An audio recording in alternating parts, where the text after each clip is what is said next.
Bonjour chers étudiants, je suis le docteur Moustapha Ndiaye, donc tuteur pour le module technique de recherche qualitative. J'ai le plaisir de corriger avec vous les TD 1, 2 et 3. On commence par le TD 1. À la première question, on vous demande comment vous définissez la méthode. Réponse, c'est une démarche rationnelle de l'esprit pour arriver à la connaissance ou à la démonstration de la vérité scientifique. Je répète, c'est une démarche rationnelle de l'esprit pour arriver à la connaissance ou à la démonstration de la vérité scientifique. Question numéro 2. Qu'est-ce qu'une technique de recherche? Réponse, la technique renvoie aux procédés de recherche qui servent à mettre en œuvre concrètement et à réaliser des opérations correspondant aux différentes étapes de la méthode. Je répète, la technique renvoie aux procédés de recherche qui servent à mettre en œuvre concrètement et à réaliser des opérations correspondant aux différentes étapes de la méthode. Question 3. Qu'est-ce qu'un outil de recherche? Réponse, un outil, c'est l'instrument ou le moyen utilisé pour accéder à l'information dans une recherche. L'outil de recherche, c'est l'instrument ou le moyen utilisé pour accéder à l'information dans une recherche. Question 4. Donnez un exemple de technique quantitative. Alors, on vous demande juste un exemple. Vous pouvez donner comme exemple l'observation ethnographique. Vous pouvez donner comme exemple l'immersion. Vous pouvez donner exemple le focus group. Cinquième question. Donnez un exemple d'outil qualitatif. Réponse, le guide d'entretien, c'est un exemple d'outil qualitatif. La grille d'observation, c'est un exemple d'outil qualitatif.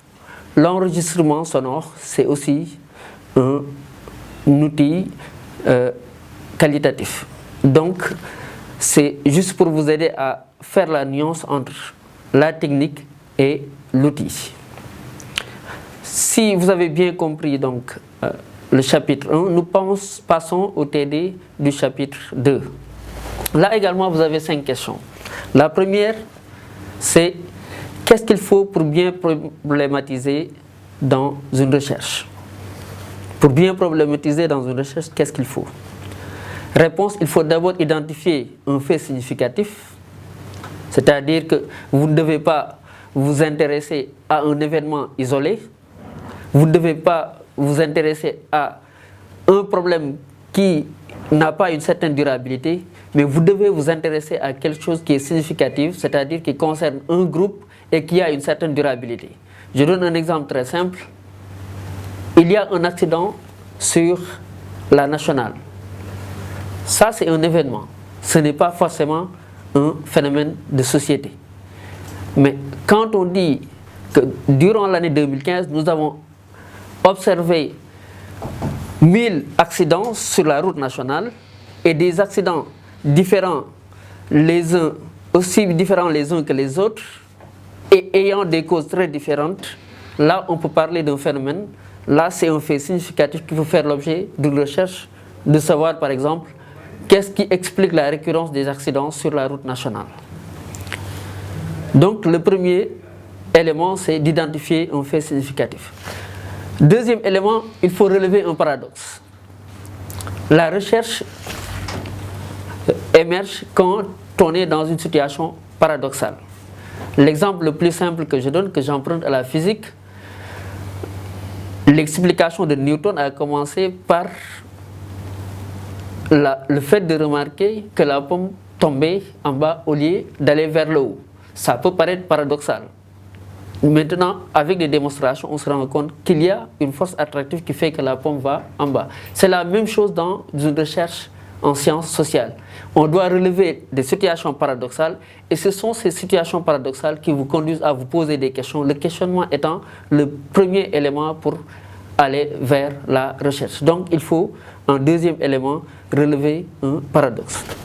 Donc, si on récapitule, il faut identifier un fait significatif. Deuxièmement, il faut relever un paradoxe. Deuxième question, donner un exemple d'hypothèse.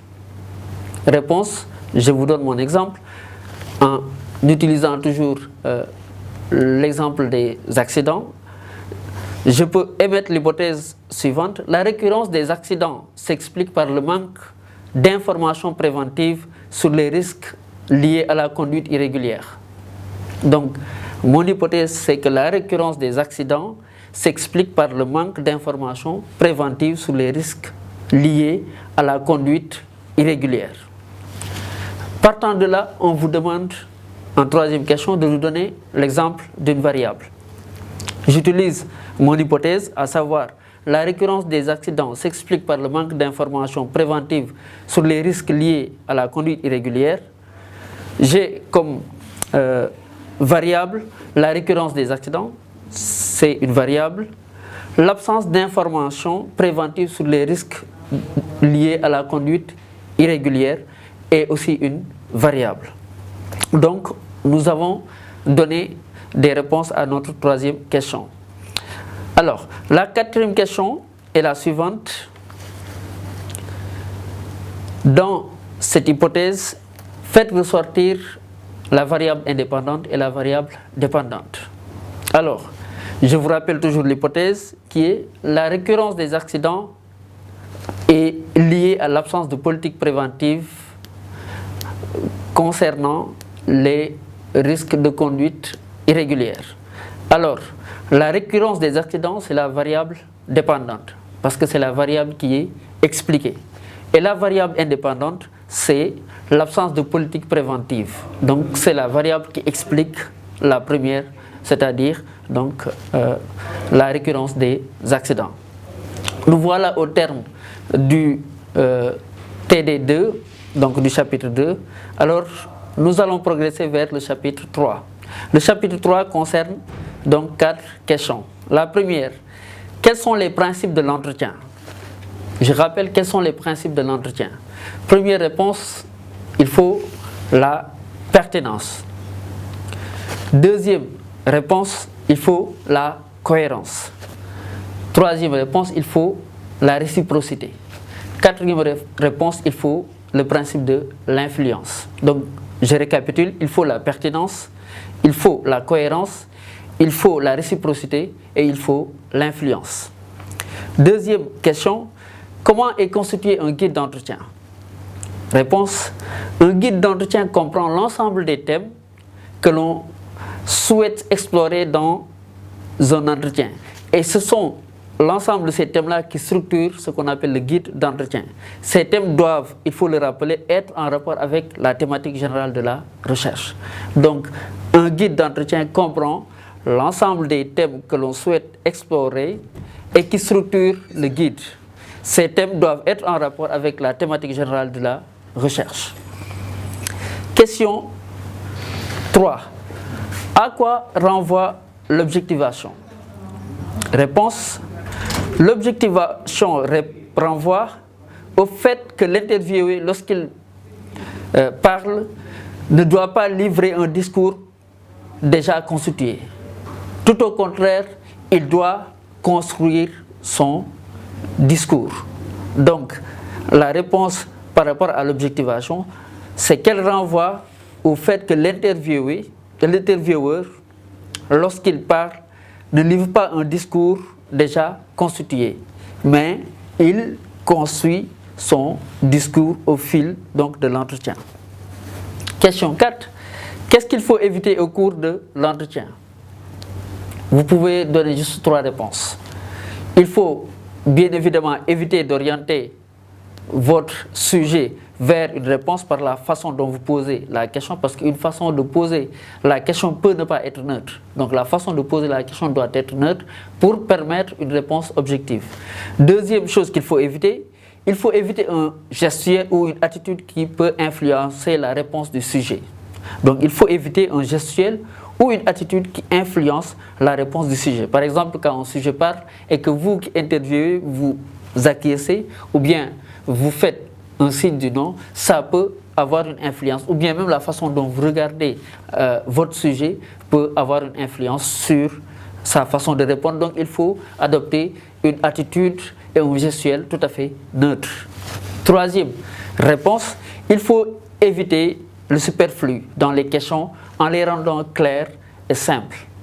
Donc si je récapitule, il faut éviter d'orienter vers une opinion par la façon de poser la question. Deuxième réponse, il faut éviter un gestuel ou une attitude qui influence la réponse du sujet. Troisième réponse, il faut éviter le superflu dans les questions en les rendant claires et simples. Je vous remercie, chers étudiants.